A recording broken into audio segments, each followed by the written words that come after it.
अस्सलाम वालेकुम, welcome to am रात। दोस्तों, मई में होने वाले पाकिस्तान और इंडिया के क्लैशेस गुजरे हुए अब कई माह हो चुके हैं, लेकिन अभी भी पाकिस्तान और इंडिया के दरमियान होने वाले इस कॉन्फ्लिक्ट के कई ऐसे राज हैं और कई ऐसी स्टोरीज हैं, कई ऐसी हाइपोथेसिस हैं जिसको हर आने वाले दिन एक नई रूह के साथ डिस्कस किया जाता है, या हर दिन हम देखते हैं कि कोई नई डिटेल्स निकलकर सामने आती हैं। ऐसी ही नई डिटेल्स इमर्ज हो रही हैं इंडियन एयरफोर्स की अमृतसर एयरबेस को लेकर, जहां अमृतसर एयरबेस की कुछ नई सैटेलाइट इमेजरीज हमारे सामने आई हैं और इन इमेजरीज को अगर एनालाइज किया जाए तो हमें पता लगता है कि अमृतसर एयरबेस पर इंडिया को कितने ज्यादा हैवी डैमेजेस इन्फ्लिक्ट हुए अमृतसर एयरबेस पर, और इस एयरबेस की अहमियत क्या है पाकिस्तान के खिलाफ मुख्तलिफ ऑपरेशंस में। लेकिन वीडियो में आगे बढ़ने से पहले अगर आप पहली दफा चैनल पर आए हैं तो चैनल को सब्सक्राइब कर दीजिएगा एंड वीडियो पसंद आए तो इसे आगे जरूर शेयर कीजिएगा। दोस्तों, अमृतसर एयरबेस के बारे में मैं आपको सबसे पहले इसका इंट्रो दे दूं। अमृतसर एयरबेस इंडिया की फॉरवर्ड ऑपरेटिंग एयरबेस है। इसे फॉरवर्ड बेस सपोर्ट यूनिट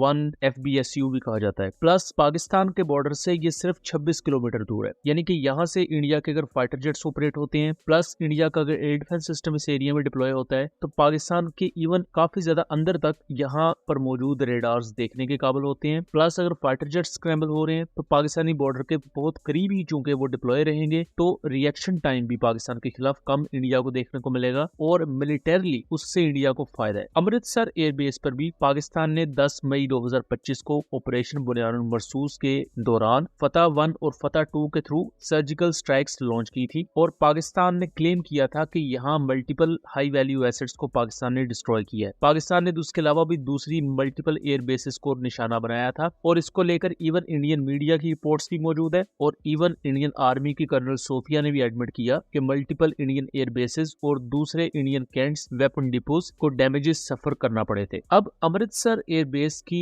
ये जो सैटेलाइट इमेजरीज आपके सामने आपको मैं दिखा रहा हूँ, इसमें दो हिस्से में आपको दिखा रहा हूँ। सबसे ऊपर आप देखें तो स्ट्राइक से पहले एक प्रॉपर हैंगर है, दो बेसिकली बड़े हैंगर्स है और ये मेंटेनेंस के लिए इस तरह के बड़े हैंगर्स यूज होते हैं या स्टोरेज के लिए। और दूसरे अगर आप स्ट्राइक के बाद का ये मंजर देखें, ये 8 अगस्त 2025 की इमेजरी है, जहां इस पूरे हैंगर को डेसिमेट कर दिया गया है और इस हैंगर के राइट साइड पर आपको बर्न मार्क्स भी देखने को मिलेंगे, यानी कि यहाँ कोई चीज हिट हुई है जिसकी वजह से यहाँ आग वगैरह भी लगी है, एक्सप्लोजन हुआ है और वो यहाँ ब्लैक स्पॉट आप देख सकते हैं। और उसके बाद पूरा जो मलबा है उसे यहाँ से साफ कर दिया गया है, पूरे हैंगर को डेसिमेट कर दिया गया है। फिर इसी तरह जो दूसरा हैंगर है जो कि निस्बतन छोटा है, बट इस तरह के हैंगर्स एयर डिफेंस सिस्टम्स को स्टोर करने के लिए यूज किए जाते हैं। हम स्ट्राइक से पहले इस हैंगर को इसकी सही कंडीशन में देख सकते हैं, जबकि एयर स्ट्राइक के बाद हम देखें तो हैंगर के ऊपर वाज़ेह तौर पर डैमेजेस मौजूद है।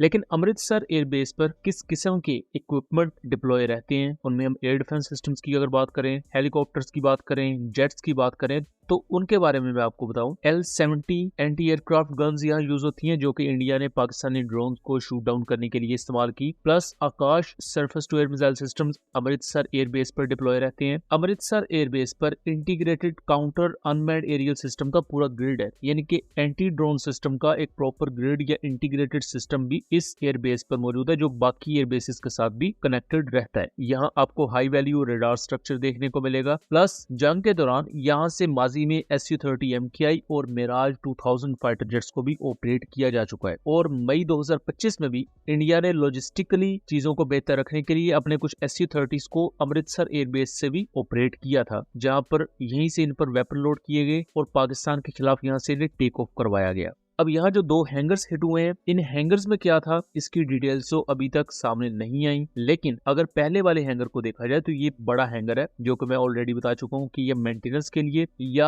ये स्टोरेज फैसिलिटी के तौर पर काम करता है। यहाँ हेलीकॉप्टर्स या इंडिया के अनमैन्ड एरियल सिस्टम इस एरिया में स्टोर किए गए होंगे, जो कि पाकिस्तान की फतह 1 रॉकेट्स की स्ट्राइक में डिस्ट्रॉय हुआ और इसमें जो इक्विपमेंट था इस हैंगर में उसकी क्या हालत हुई उसके बारे में भी एक्स्ट्रा इन्फॉर्मेशन हमारे पास नहीं है। जो दूसरे नंबर पर हमारे पास हैंगर मौजूद है, अगेन जो डैमेज हुआ है, यहाँ भी अगर इंडिया का Akash surface to air missile system camouflage में रखा गया था या उसका रेडार था, क्योंकि रेडार इस तरह के कैमोफ्लेज एरिया में रखे गए होते हैं, तो उसे भी हैवी डैमेजेस पहुंचे होंगे या ये भी पॉसिबल है कि वो कम्प्लीटली रिटर्न ऑफ हो गया हो। ये तमाम चीजें तो हम डिस्कस कर ही रहे हैं, लेकिन इसी दौरान आपके जहन में ये सवाल जरूर आएगा कि ये वो सैटेलाइट इमेजरीज हैं जो ओपन सोर्स इंटेलिजेंस प्लेटफॉर्म्स के थ्रू हम तक आती हैं। पाकिस्तान एयरफोर्स ने सैटेलाइट इमेजरीज रिलीज क्यों नहीं की? ये एक बहुत ही ज्यादा अहम क्वेश्चन है, हम इस पर पाकिस्तान एयरफोर्स और पाकिस्तान आर्मी पर तनकीद भी करते हैं। तो इसको हम इससे पहले भी मुख्तलिफ वीडियोस में एक्सप्लेन कर चुके हैं। तो इस नई सैटेलाइट इमेजरीज की इमर्ज होने की बुनियाद पर इस चीज को मैं दोबारा रिपीट करना चाहूंगा कि सीज फायर जो हुआ था, सीज फायर होने से पहले ही पाकिस्तान इंडिया के तमाम एयरक्राफ्ट का मलबा दिखा चुका था। 15 से ज्यादा जो इंडिया की पोस्ट पाकिस्तान ने डिस्ट्रॉय की, पाकिस्तान उनकी फुटेजेस भी दिखा चुका था। और इसके साथ साथ BBC CNN पर उधमपुर एयरफोर्स स्टेशन पठानकोट की वीडियोस भी चल रही थी, जहां पाकिस्तानी रॉकेट्स ने हिट किया। तो इंडिया का क्या क्या नुकसान हुआ था वो ऑलरेडी ना सिर्फ पाकिस्तान रिलीज कर चुका था, बल्कि इंटरनेशनल मीडिया पर भी वो चीजें डिस्कस की जा रही थी। अब उस दौरान इंडिया कुछ भी रिलीज नहीं कर पाया था, बिकॉज इंडिया को पाकिस्तान को सिग्निफिकेंट डैमेज नहीं पहुंचा पाया। और जब सीज फायर हुआ, सीज फायर से पहले इंडिया ने पाकिस्तान की कुछ एयर बेसिस पर एक एक दो मिसाइल स्ट्राइक्स की, जिससे लिमिटेड हद तक पाकिस्तान को डैमेजेस सफर करना पड़े, जो कि एक कॉन्फ्लिक्ट की कॉस्ट है जो आपको पे करनी है। इंडिया ने उसके बाद कुछ सैटेलाइट इमेजरीज भी रिलीज की, जिनमें 50% के करीब तो मैनिपुलेटेड या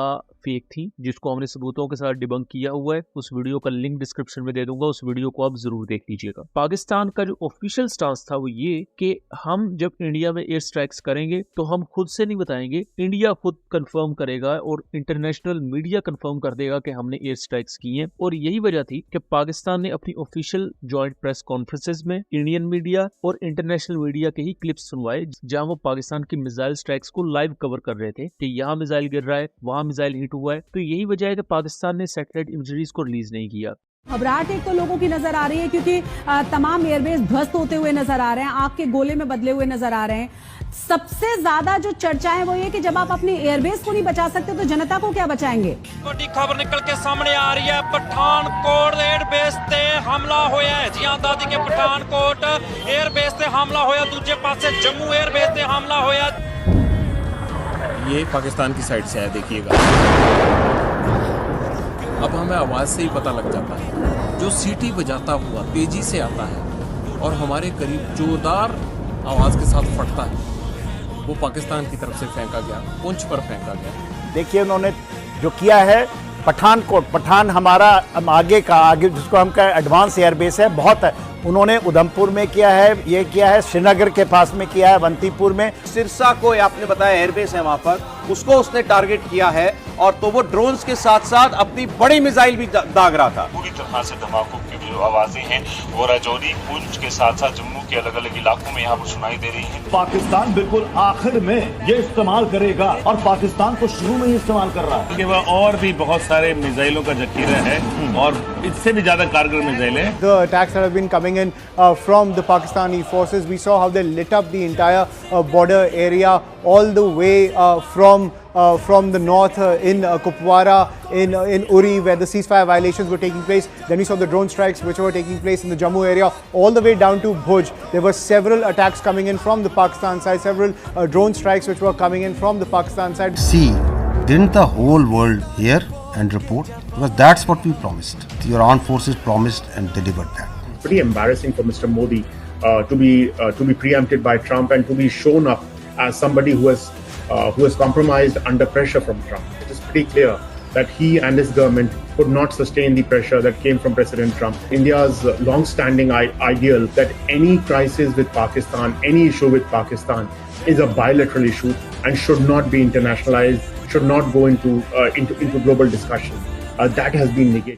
प्लस सीज फायर में गिव एंड टेक होता है कि कई चीजें आप मानते हैं, कई चीजें आप मनवाते हैं। तो यहाँ एक मेरी जाती हाइपोथेसिस है कि पाकिस्तान चूंकि ऑलरेडी इंडिया का बहुत ज्यादा नुकसान दिखा चुका था, तो मजीद नुकसान दिखाने से यूएस और बाकी कंट्रीज की तरफ से रिक्वेस्ट की गई कि आप मजीद चीजें अब एक्सपोज ना करें। अदरवाइज मैं आपको सिंपल सी मिसाल देता हूँ, ये जो एयरक्राफ्ट का मलबा आप देख सकते हैं जो पोंगपुर में गिरा है, इसकी सैटेलाइट इमेजरी पाकिस्तान ने 7 मई को ही दिखा दी थी कि पोंगपुर के इस पर्टिकुलर स्कूल पर ये इंडिया का फाइटर एयरक्राफ्ट गिरा है और इंडिया ने रातों रात उसका मलबा वहां से डिस्प्लेस कर दिया। अगर पाकिस्तान उस पर्टिकुलर चीज की सैटेलाइट इमेजरी दिखा सकता है तो बाकी तमाम चीजों की सैटेलाइट इमेजरीज भी पाकिस्तान के पास मौजूद हैं, बट कुछ स्ट्रेटेजिक रीजंस की वजह से पाकिस्तान ने वो सैटेलाइट इमेजरीज नहीं दिखाई। बट अब जो ओपन सोर्स इंटेलिजेंस प्लेटफॉर्म्स के थ्रू हमारे तक सैटेलाइट इमेजरीज आ रही हैं, उससे ये चीज वाज़ेह हो रही है कि इंडिया को फतह 1 मिसाइल्स की स्ट्राइक्स के नतीजे में क्या क्या नुकसान उठाने पड़े और इंडिया किस तरह उन्हें छुपाने की कोशिश करता रहा।